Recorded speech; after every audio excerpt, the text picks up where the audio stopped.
At dahil nga sa mga magaganap ila-lockdown o isasarado na ang maraming kalsada sa Kamaynilaan, simula po yan ngayong umaga, bahagi po yan ng paghigpit ng seguridad para sa APEC Economic Leaders Meeting ngayong araw. Kaya kung wala naman po kayong importanteng gagawin, dyan na lamang po kayo sa bahay. Ngayon naman, kung hindi maiwasan, may lakad kayo at mapapadaan dito sa area na may mga road closures, magbaon po kayo ng sangkatutak na pasensya. Nagbabantay po sa EDSA Macapagal Boulevard si Bam Alegre para sa sitwasyon ng dali ng traffic.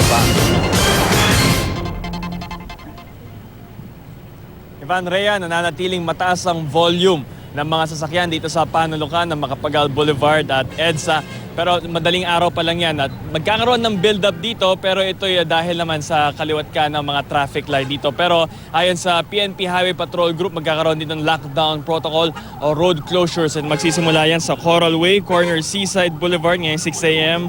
EDSA corner Macapagal Boulevard, kung nasan tayo ngayon, Macapagal Boulevard, corner Coral Way, Jokno Boulevard, corner Asiana Boulevard, Macapagal Boulevard, corner Bradco Avenue.